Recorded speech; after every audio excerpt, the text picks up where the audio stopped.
Ah, c'est aujourd'hui que prend fin le temps de Noël.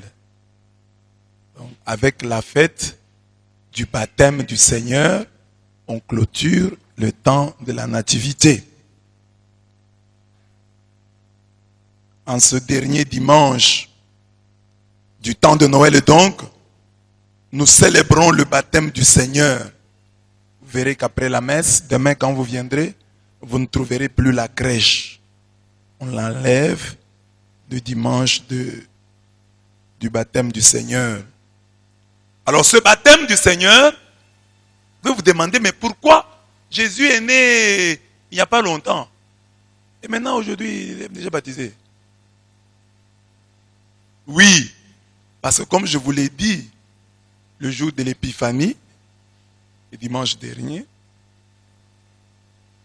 le baptême de Jésus est considéré comme une phase de l'épiphanie. Dans l'épiphanie, on célébrait la visite des mages, le baptême de Jésus et les noces de Cana.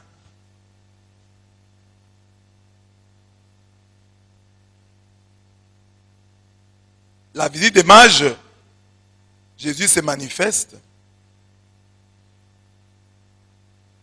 auprès des païens. Déjà une manifestation, une épiphanie. Aujourd'hui au baptême, c'est Dieu qui nous le présente. C'est Dieu qui nous le présente, qui lui parle en nous le présentant. Parce qu'il dit, une voix s'est fait entendre du ciel, c'est toi, mon fils bien-aimé, en toi j'ai mis mon amour. Marc 1, 11. C'est toi, mon fils bien-aimé, en toi je trouve ma joie. Tu es mon fils bien-aimé.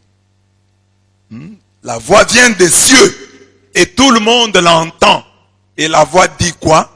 Jésus est le bien-aimé, le fils bien-aimé de Dieu, le fils en qui le Père trouve sa joie.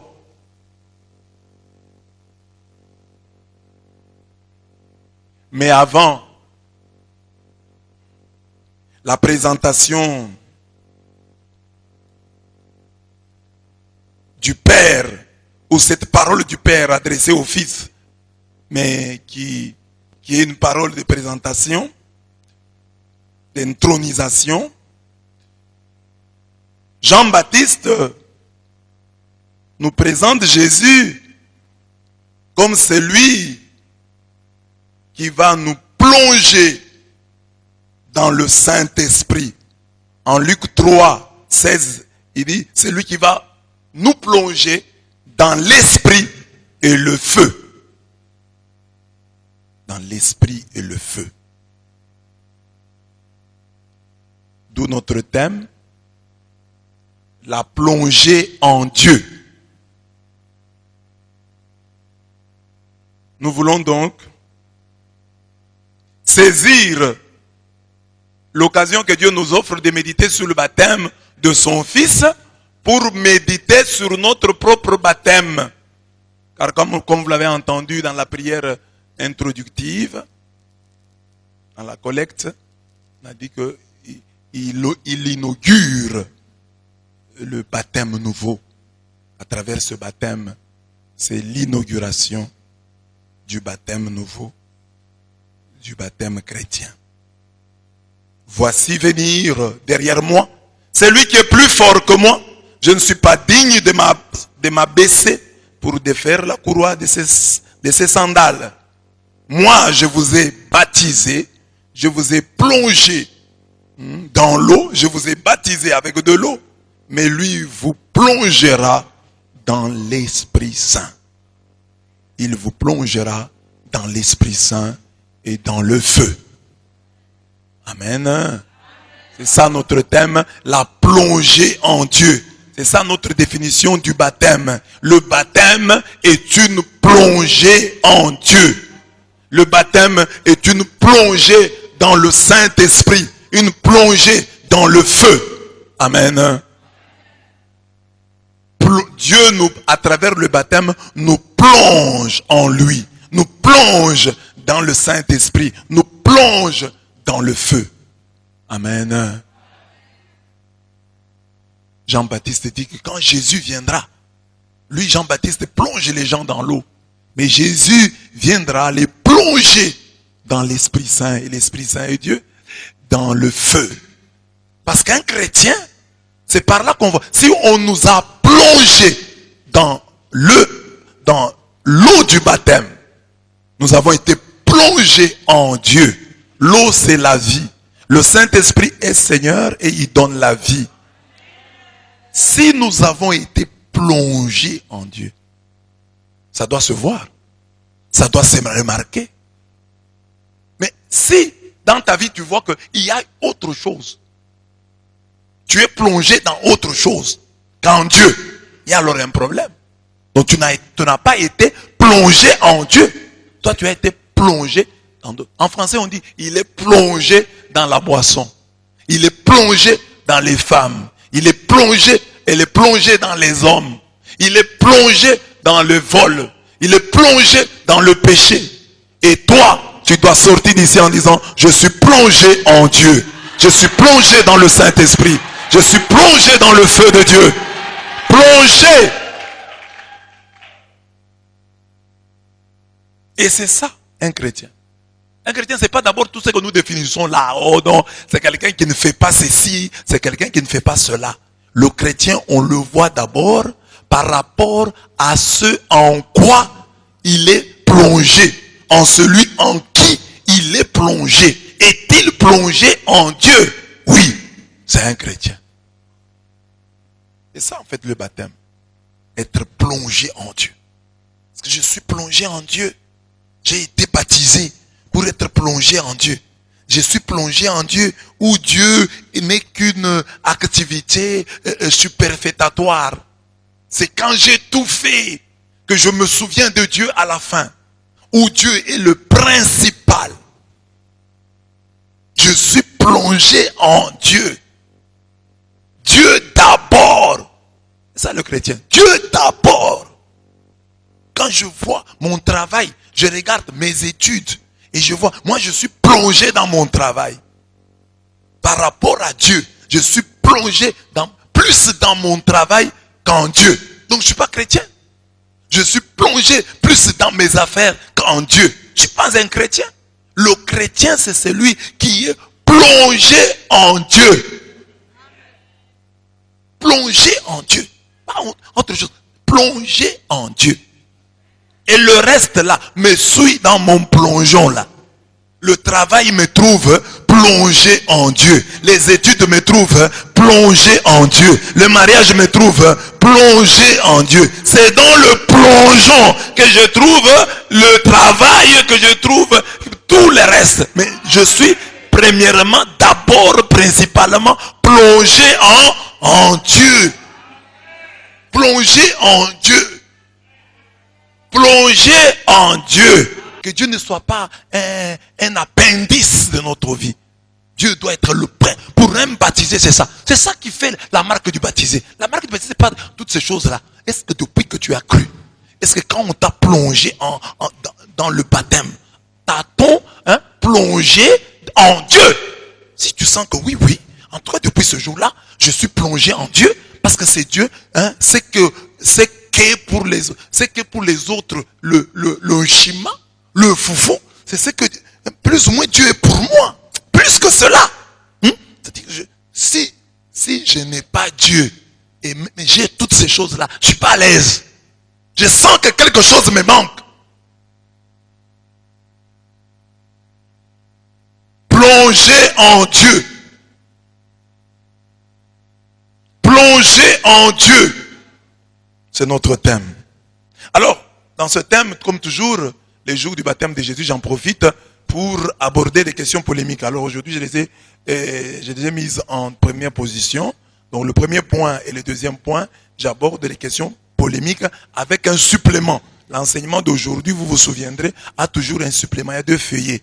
Donc le feuillet là que vous avez, c'est un feuillet. Le 3, et il y aura un autre feuillet pour expliquer autre chose. Donc il y en a 2 aujourd'hui. Parce que ici, j'explique dans le premier point le rite du baptême. Parce qu'il y a un débat. Est-ce que les catholiques est-il baptisé? Parce qu'on l'a versé sur lui de l'eau. Est-il baptisé? Ou celui qui est baptisé, c'est seulement celui qu'on a plongé matériellement, physiquement dans l'eau. Première question. Deuxième question, j'aborde la question du pédobaptisme. À quel âge doit-on baptiser? Est-ce que quelqu'un qui a été baptisé, enfant, bébé, a-t-il réellement été baptisé? Et puis la troisième question qui est sur l'autre papier, c'est la question de la formule. Quelle est la formule exacte du baptême? Doit-on baptiser au nom de Jésus, au nom de Jésus-Christ, ou au nom du Père, du Fils et du Saint-Esprit? Voilà les 3 questions polémiques que j'aborde en premier lieu.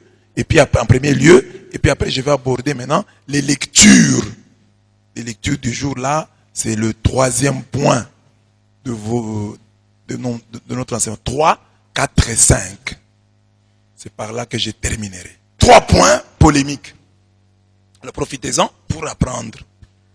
Plonger en Dieu, c'est un symbole spirituel et réel. Nous parlons du baptême comme d'un plongeon en nous fondant sur l'étymologie grecque de ce mot. En effet, le mot baptême vient du grec baptisein, baptizo, qui veut dire plonger, immerger, mais aussi laver. Parce que là, vous entendrez des pasteurs qui n'ont même pas fait le grec. Un jeune garçon de votre quartier qui a quitté l'église il y a peu, il va vous dire baptême en grec c'est baptizo. Toi tu as fait le grec où? Tu as fait le grec où? Parce qu'il dit baptême c'est baptizo. Baptizo c'est immerger, c'est plonger. Tu as fait le grec où? Sur cette étymologie, il existe une controverse entre chrétiens. Certains récusant le baptême catholique par infusion. Parce que si vous leur demandez même, les catholiques sont baptisés comment? Vous les catholiques, vous êtes baptisés par aspersion. Non, non, non. Nous ne sommes pas baptisés par aspersion. Nous sommes baptisés par infusion. Et l'église catholique, notez-le, je ne cesse de le dire chaque jour, accepte 2 formes du baptême. Dans l'église catholique, on peut baptiser par immersion ou par infusion. Infusion, c'est ce que nous faisons habituellement. On verse sur vous de l'eau. Baptizo, baptême, ils disent que c'est immerger, plonger. Nous disons, nous sommes d'accord. D'ailleurs, l'Église accepte cette forme aussi de baptême. Elle est bonne.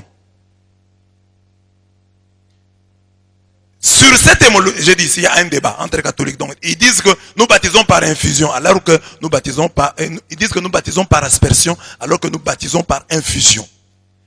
Et eux disent que le vrai baptême, il n'y a de baptême que par immersion. Nous répondons à cette critique faite au baptême catholique avec 4 passages bibliques. Le premier passage, Marc 7, 1 à 5. Ouvrez vos Bibles. Marc 7, 1 à 5. Vous avez votre version là. Mais moi j'ai pris la version, la traduction du monde nouveau, des témoins de Jéhovah, la version des témoins de Jéhovah. Parce qu'elle se veut trop littérale. Elle veut traduire littéralement, comme on a écrit en grec. Alors j'ai trouvé que comme vous ne connaissez pas le grec, je ne pouvais pas mettre ici les textes grecs, ça allait vous compliquer. Mais j'ai trouvé une traduction qui se veut littérale. Alors il peut nous éclairer. Mais bien aimé, quand vous lisez ces textes-là, vous voyez quelque chose sur le baptême? Vous voyez quelque chose sur le baptême là-bas? Mais c'est parce que vous ne connaissez pas le grec. Et que vous avez un texte en français. Vous pouvez comprendre. Parce que quelqu'un qui engage un débat sur l'étymologie doit connaître le grec, au moins avoir des notions. Mais si vous n'avez pas de notions, vous n'allez pas voir dans ce texte ici. Vous regardez le texte, il n'y a rien sur le baptême ici. Si vous discutez avec quelqu'un, dit, prends ce texte, lis. Il va dire, qu'est-ce qu'il y a sur le baptême ici? Il n'y a rien sur le baptême. Il n'y a rien sur le baptême. Mais maintenant, c'est les techniciens Ceux qui connaissent les textes originaux peuvent eux discuter. Parce qu'ici maintenant, je vous donne une version qui se veut littérale de la Bible. La version des témoins de Jéhovah. Et elle est sur votre papier. Nous la lisons maintenant, comparée avec la vôtre là. Or les pharisiens et quelques-uns des scribes qui étaient venus, lisons ensemble, de Jérusalem, se rassemblèrent auprès de lui. Et quand ils virent certains de ses disciples prendre leur repas avec des mains souillées, c'est-à-dire non lavées, car les pharisiens et tous les juifs ne mangent pas sans s'être lavé leurs mains jusqu'au coude, tenant ferme la tradition des hommes d'autrefois, et au retour du marché, ils ne mangent pas sans s'être purifiés par des aspersions. Et il y a beaucoup d'autres traditions qu'ils ont reçues pour les tenir fermes. 2 points. Baptême et des cruches et des récipients du cuivre. Oui, maintenant, nous sommes dans l'étymologie. Là où vos Bibles ont mis lavage de coupe, le grec a mis baptismos. Et c'est le même terme. Baptisme, baptême. Là où vos traductions littéraires ont mis lavage, les témoins de Jéhovah, dans leur tradition littérale, ont mis baptême. Et ce n'est pas faux, parce qu'en grec, là, on a utilisé le mot baptismos. Baptismos poterion. Klinon. Baptême de cruche. Pourquoi je vous dis ça? Je vous dis ça pour vous amener à comprendre que baptiser n'est pas simplement, étymologiquement parlant, immerger, mais ça signifie aussi laver. À partir de Marc 7, 1 à 5. D'après le texte original, en grec, là où vos versions mettent lavage, la Bible grecque, le texte grec parle de baptismos. Baptismos. Donc, baptiser, c'est aussi laver. Parce qu'on parle des baptêmes de cruche. Baptême de cruche. C'est-à-dire, quand on lave les cruches, ça dépend de leur volume. Ce n'est pas sûr qu'on va absolument les plonger. On peut les laver. D'ailleurs, votre texte montre cela. Louis II dit lavage. Mais il a vu baptismos. Mais il a dit lavage. Les témoins de Jéhovah voient le même terme en grec, baptismos, et ils traduisent baptême. Donc là, c'est pour répondre à celui qui vous dira, baptême, d'après l'étymologie, c'est seulement immergé.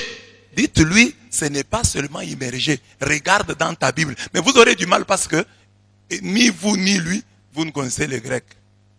Mais quand même, le texte ici peut vous aider à dire, voilà, j'ai vérifié. Il y a quelqu'un qui a la Bible des témoins de Jéhovah ici, hein, papa? C'est ce qui est écrit, hein? Il y a la Bible des témoins de Jéhovah. Viens, viens. Parce que quelqu'un peut dire, j'ai inventé. C'est la Bible des témoins de Jéhovah. Lis toi-même. Or, les pharisiens et quelques-uns des scribes qui étaient venus de Jérusalem se rassemblèrent auprès de lui. Et quand ils virent certains de ses disciples prendre leur repas avec des mains souillées, c'est-à-dire non lavées, car les pharisiens et tous les juifs ne mangent pas sans s'être lavé les mains jusqu'au coude, tenant ferme la tradition des hommes d'autrefois. Et au retour du marché, ils ne mangèrent pas sans s'être purifiés par des aspersions. Et il y a beaucoup d'autres traditions qu'ils ont reçues pour les tenir fermes. Baptême de coupe et de cruches et des récipients de cuivre. Des récipients de cuivre. Non? Mais vous voyez, quelqu'un qui vient avec la question, allez, étymologiquement parlant, toi tu connais d'abord les Grecs. À part baptismos, donne un autre mot grec que tu connais. La finale de ce passage est très intéressante. Là où les autres versions mettent lavage, cette version met le terme baptême. Ce qui veut dire que baptiser, c'est plonger, mais aussi laver. Si le débat est porté au niveau de l'étymologie, vous avez de la matière. Donc, Jésus est là avec ses disciples. Jésus vient et ne se lave pas les mains. Les pharisiens commencent à protester. Comment tes disciples mangent sans se laver les mains? Alors, Marc explique que les pharisiens ont beaucoup de traditions. Entre autres, quand ils rentrent, avant de manger, ils doivent se laver les mains jusqu'au coude. Parce qu'ils doivent être sûrs que le démon est parti. Parce que s'ils se lavent seulement les mains, le démon est peut-être ici. Alors ils doivent se laver jusqu'au coude pour être sûrs que le démon est parti. Parce qu'en cours de route, quand ils marchent, ils peuvent frayer avec un païen, le rencontrer et s'essuyer. Alors, ainsi quand ils rentrent, par peur qu'en mangeant, ils ne puissent avaler et le repas et le démon, ils se lavaient les mains jusqu'au coude pour être sûr de ne pas avaler quelques démons qui seraient sur la main ou sur cette partie du bras. Amen. Maintenant, Marc ajoute que les pharisiens là, ils ont d'autres pratiques semblables. Comme le baptême, c'est-à-dire le lavage de coupe. Ils lavent les coupes. Il lave le cruche. Il lave les récipients de cuivre. Mais ce n'est pas comme nous lavons pour des raisons hygiéniques. Eux les lavaient pour des raisons spirituelles. Ils lavent ces choses-là. Alors, le terme grec utilisé pour parler du lavage, c'est baptismos. Donc nous avons là, d'un revers de la main, balayé l'argument étymologique auprès des gens qui ne connaissent même pas le grec. Vous avez compris?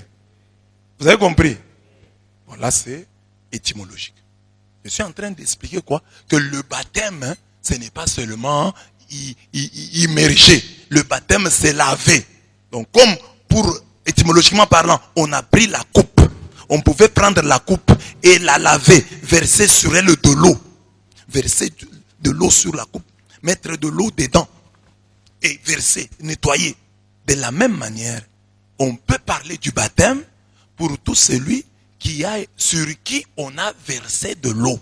Parce que pour laver les cruches, on n'a pas besoin de les plonger dans l'eau.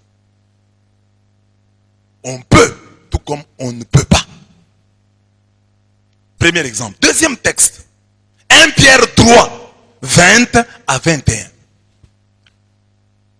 Nous lisons. Là, nous avons le même texte sur le papier. Lisons seulement.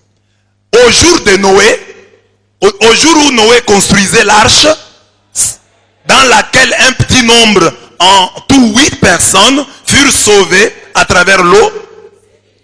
Ce qui y correspond, c'est le baptême qui vous sauve à présent et qui n'est pas l'enlèvement d'une souillure charnelle, mais l'engagement à Dieu d'une bonne conscience par la résurrection de Jésus-Christ. Et Saint Pierre dit que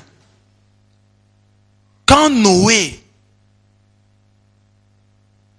et ses enfants, Noé, sa femme, ses enfants et leurs femmes entrèrent dans l'arche, alors que le déluge était tombé sur la terre, ils sont entrés dans ce bateau, dans cette arche, et ils ont traversé les eaux, ils ont été sauvés. Pierre dit, ce qui est arrivé à Noé dans l'arche, avec les 8 personnes là, ils étaient à 8. Ils étaient à 8. Noé et sa femme et 3 couples. Donc 4 couples au total. Les 4 couples là qui ont été sauvés. Pour Saint Pierre, le fait de se retrouver dans l'arche, de traverser le déluge, de sortir sain et sauf du déluge, pour Saint Pierre, fut un type, une image, une préfiguration, ce fut un baptême. Mais regardez, Noé et ces 7 compagnons d'infortune, est-ce qu'ils touchèrent l'eau? L'eau les toucha? Mais que dit Saint Pierre? Ce qui correspond, c'est le baptême. Il dit que ce passage-là fut un baptême. Mais un baptême où l'eau ne les a même pas effleurés. Mais le fait seulement qu'ils étaient au-dessus de l'eau et qu'ils sont passés, que l'eau ne les a pas tués. L'eau qui avait tué les autres là ne les a pas tués eux. Saint Pierre dit, cela était un baptême. C'est ça le baptême de Noé. C'est ça le baptême de la famille de Noé. Un baptême à sec. Amen. Et puis il t'ajoute, il dit, c'est le baptême qui vous sauve. Le baptême qui vous sauve. Et qui n'est pas, le baptême n'est pas l'enlèvement d'une souillure charnelle. Le baptême n'est pas quelque chose de charnel. Ce n'est pas pour qu'on demande de l'eau, beaucoup d'eau. Non, ce n'est pas l'enlèvement d'une souillure charnelle. D'ailleurs, Noé lui-même n'a pas été plongé dans cette eau-là. Il est passé dessus. Mais l'engagement, donc ce qui compte dans le baptême, c'est l'engagement à Dieu d'une bonne conscience par la résurrection de Jésus-Christ. Quand vous vous engagez, vous dites, ah, Jésus-Christ est mort, Jésus-Christ est ressuscité, il a vaincu la mort. En tout cas, je m'engage à le suivre. C'est ça le baptême. C'est ce que je dis. Quand vous vous plongez en lui. C'est ça. Ce n'est pas l'enlèvement d'une souillure, d'une saleté physique qui nécessiterait une bonne quantité d'eau. Mais c'est l'engagement d'une bonne conscience par la résurrection de Jésus-Christ. Ça c'est 1 Pierre 3, 20 à 21. Premier texte, Matthieu 7, 1 à 5. Matthieu 7, 1 à 5. Matthieu 7, 1 à 5. Deuxième texte, 1 Pierre 20. 1 Pierre 20. D'après cette écriture, j'explique, la présence de Noé, sa femme et ses 3 fils et leurs femmes dans la barque où les eaux du déluge ne les effleurèrent même pas, fut un véritable baptême. Mais ceux qui absolutisent le baptême par immersion devraient reconnaître que ceux qui reçurent le baptême qu'ils prisent tant, ce sont ceux qui périrent dans les eaux du déluge. S'il faut parler ici d'un baptême par immersion, qui le reçurent? Qui reçurent au temps de Noé le baptême par immersion? Ceux qui étaient morts. Ce sont ceux-là qui étaient dans les eaux. Ce sont ceux-là qui ont été baptisés par immersion. Mais Noé, que l'eau n'a même pas effleuré, Pierre dit, c'est ça même le baptême. C'est le baptême qui correspond. C'était un type, une image du baptême. Mais un baptême sans eau. On devait dire, ceux qui moururent furent baptisés. Non. Ceux qui étaient plongés dans les eaux, physiquement, corporellement, ce sont ceux-là qui périrent. Même idée. 1 Corinthiens 10, 1 à 2. Car je ne veux pas que vous l'ignoriez, frères. Nos pères ont tous été sous la nuée. Tous ont passé à travers la mer. Tous ont été baptisés en Moïse dans la nuée et dans la mer. Saint Paul aussi dit, la traversée de la mer Rouge, c'était une image du baptême. C'est ça le baptême que reçurent les enfants d'Israël à la sortie d'Égypte. Quand ils sortirent d'Égypte, leur baptême fut le passage de la mer Rouge. Mais comment ont-ils passé la mer Rouge? La Bible répond, les Israélites pénétrèrent à pied sec au milieu de la mer et les eaux leur formaient une muraille à droite et à gauche. Exode 14, 22. Amen. Amen. Donc les Israélites traversant la mer Rouge ne furent même pas effleurés par l'eau. Ils traversèrent à pied sec. Encore un baptême à sec. Qui furent baptisés par immersion? Les Égyptiens en fuyant rencontrèrent la mer Et Yahweh culbuta les Égyptiens au milieu de la mer. Les eaux refluèrent et recouvrirent les chars et les cavaliers de toute l'armée de Pharaon qui avait pénétré derrière eux dans la mer. Exode 14, 27 à 28. Si le passage de la mer Rouge fut un baptême, notons que ce fut un baptême à sec. Comme pour la famille de Noé. Noé et sa famille survécurent au déluge. Ils étaient dans l'arche. Ils ne touchèrent pas l'eau. L'eau ne les effleura même pas. Mais Saint Pierre dit, c'était un type, une image, une préfiguration, un baptême. C'est ça leur baptême. Et si baptisé, c'est seulement immergé, plongé, ce sont les Égyptiens et leurs chars qui furent vraiment baptisés, car l'Éternel les culbuta et les fit périr au milieu de la mer. Amen. Donc la Bible dit, ceux qui ont quitté l'Égypte en traversant la mer Rouge, ce fut un baptême, furent baptisés. Mais ils ont traversé à pied sec. Il n'y avait même pas de boue. C'était sec. Et ils ont traversé. Et c'est pas moi. Paul dit, ils furent baptisés en Moïse, dans la nuée et dans la mer. Or, ils furent plongés en Moïse. Vous comprenez ce que c'est le baptême? Ils furent plongés en Moïse, dans la nuée et dans la mer. Or, ils ont traversé à pied sec. 1 Corinthiens 10. 1 à Marc 7, 1 à 5. 1 Pierre 3, 20 à 21. Et 1 Corinthiens 10, 1 à 2. Auquel j'ajoute maintenant là. Je ne vais pas ajouter parce que ce sont nos frères des églises de réveil qui utilisent ça. Je vais utiliser ça à la fin. Mais nous prenons d'abord Jean 13, 10. Jean 13, 10.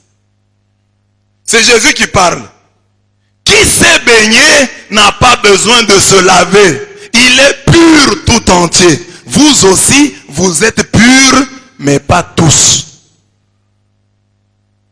Ce passage est la réponse de Jésus à Simon-Pierre. Lors du lavement des pieds des disciples. Pierre voulait que Jésus lui lave les pieds, les mains et la tête.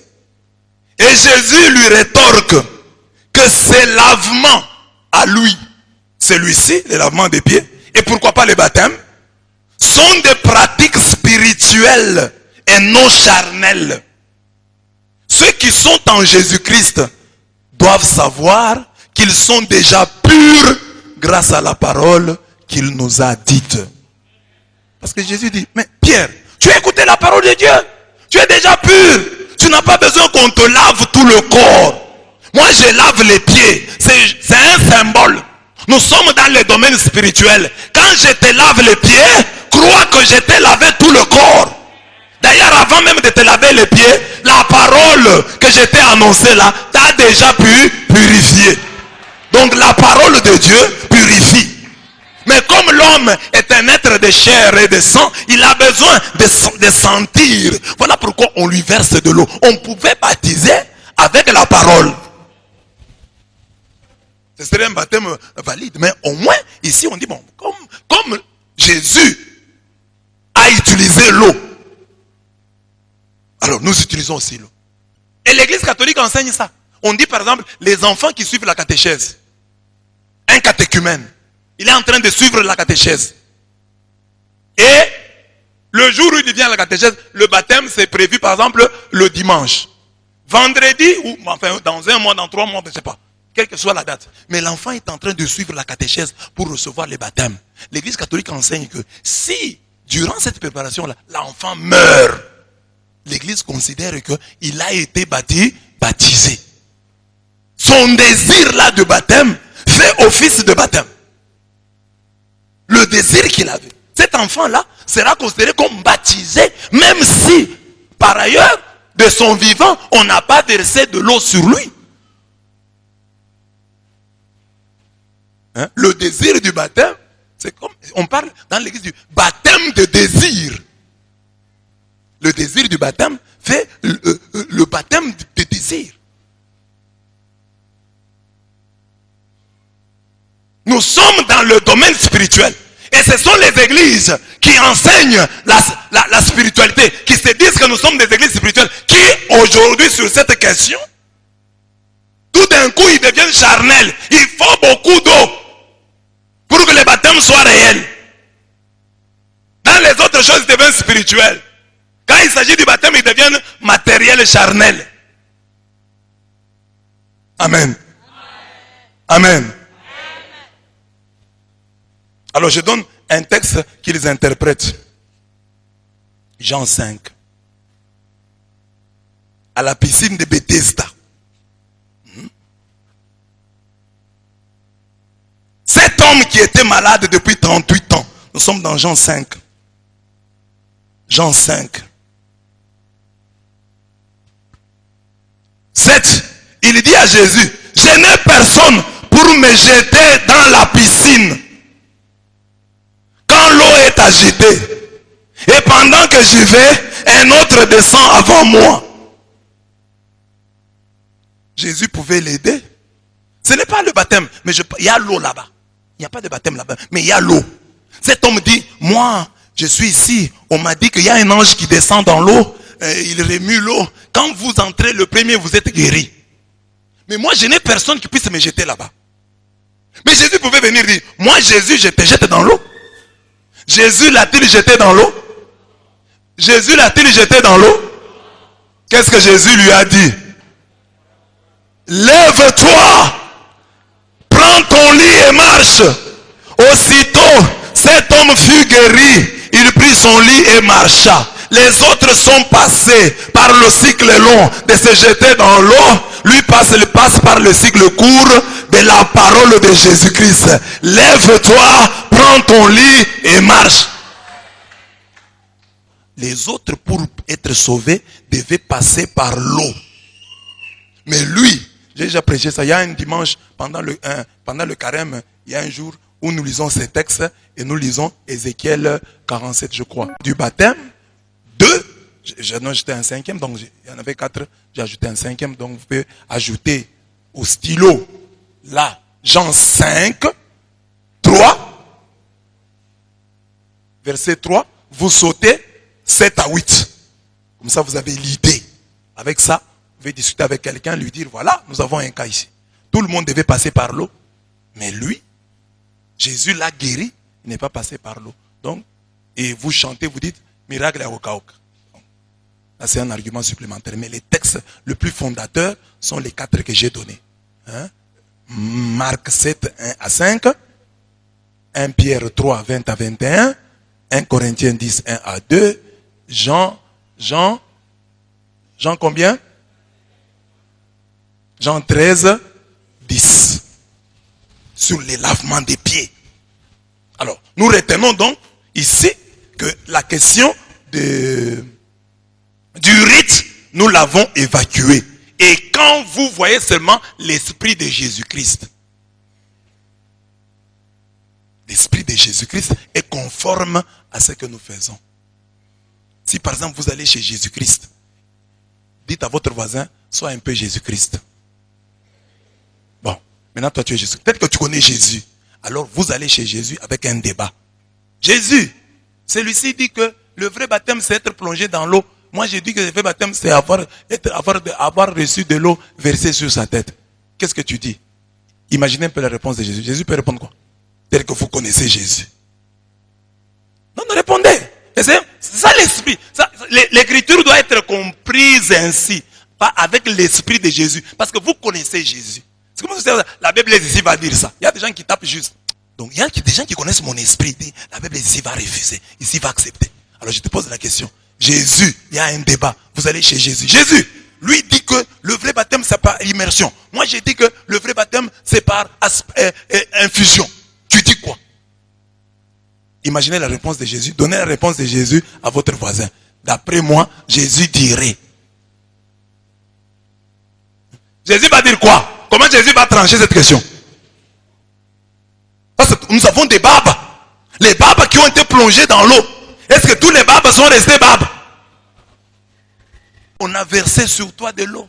Depuis des années. Amen. Demande à ton voisin, quel est ton âge baptismal? Quel est ton âge baptismal? Et il y a des gens, depuis il y a même qui ont reçu le baptême, je vais revenir là, qui ont reçu quand ils étaient bébés. Jusqu'à aujourd'hui, ils restent attachés à Dieu. Quand vous allez chez Jésus, l'esprit de Jésus-Christ, c'est celui-là. Seigneur, moi j'ai été plongé dans l'eau. L'autre est. D'abord, Jésus, qui vous a établi juge entre moi et vous?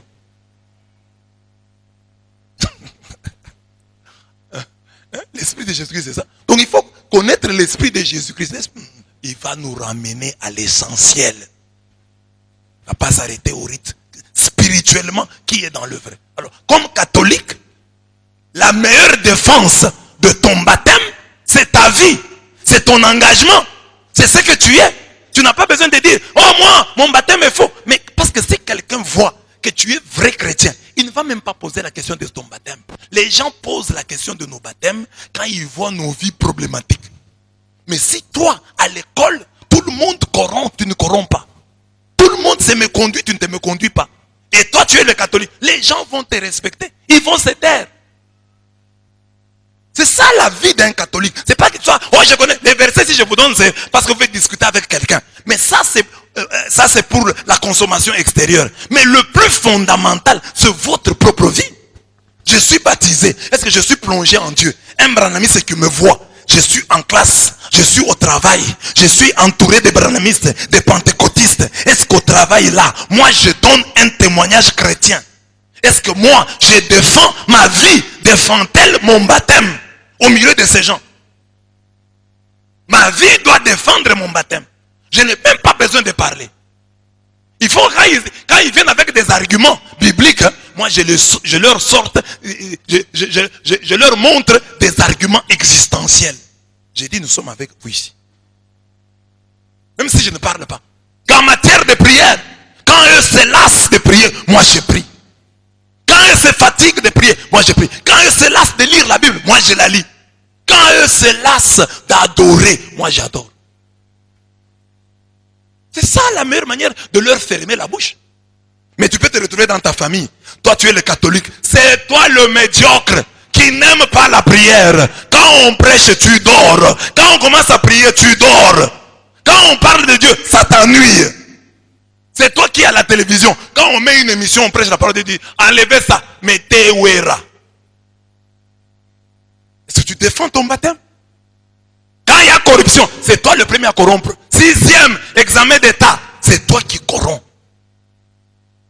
Tu avais résisté? Dans ta classe, peut-être il y avait un branamiste qui a résisté à la corruption. Toi, tu es tombé. Amen. Amen. Soyez en classe, ne trichez pas. Que personne ne fasse votre mémoire. Moi, je dois faire mon mémoire seul. Mon travail de fin de cycle, je le fais seul. Le Dieu catholique premier, faites pour moi. Et puis après tu viens, oh les catholiques. Quand il va commencer dans les débats là, il va te profiter parce qu'il te voit que la vie de Dieu en toi est toute petite. Là, il va te profiter. Dans la vie courante ici, il ne t'a jamais vu dans l'erreur. Il va te poser quoi? Il a peur de toi. Il a peur. Je donne seulement un exemple. Moi, comme prêtre catholique, j'ai eu des familles, quand j'étais, par exemple, jeune, pas jeune prêtre, j'étais jeune séminariste. Alors j'ai eu des familles que j'ai aidées, des choses comme ça. Alors je me rappelle, quand j'allais dans la famille, l'enfant est Kiro. Alors il est, maintenant ses parents sont protestants d'une autre église. Mais moi je suis prêtre et séminariste catholique, jeune catholique. J'arrive dans cette maison. Les témoignages de vie que j'ai, qui m'accompagnent, parce que les enfants rentrent à la maison, racontent, oh, le dirigeant a fait ceci, oh, mais ça a fait ceci. Alors, j'arrive dans cette maison-là, ce sont des protestants, des kimbanguistes, et moi j'arrive là, je dis on va un peu prier. Alors là je les regarde, au nom du Père, ils font les signes de croix. Au nom du Père. Pentecôtiste. Au nom du Père et du Fils. Si ton Dieu est puissant, les gens vont croire. C'est ça. Il n'y aura pas de débat. Quand il y aura débat, ils vont d'ailleurs te fuir. Parce que quand ils volent là, toi, tu n'es pas dedans. Quand tu commences, non, lui, il n'est pas dedans. Ils vont dire quoi? Parce que dès qu'ils commencent à parler, oh, votre baptême n'est pas vrai. Tu as seulement un argument. Nous vivons avec vous ici, non? Moi, je suis catholique. Qu'est-ce que vous me reprochez? Si jamais ils te reprochent des fautes qu'ils n'ont pas, s'ils ont des qualités qui te manquent à toi, alors ça peut parler. Mais ils trouvent que tu les dépasses. Eux, ils sont là, ils dérangent l'enseignant. Ils vont jeter les pierres à Chikam. Quand il y a des problèmes, ils jettent des pierres. Pierre n'est pas là, alors qu'il s'appelle Pierre. Il n'est pas dans les magouilles comme nous. Hein? Ça, c'est médecin catholique. Non, lui est différent. Chef des zones, médecin, chef des zones catholiques. Ça, ils ne volent pas. Mais ils sont restés attachés à nous. Parce que comme jeunes, nous étions encore des jeunes chrétiens, nous n'étions même pas prêtres. Mais nous leur avons donné un témoignage de vie catholique.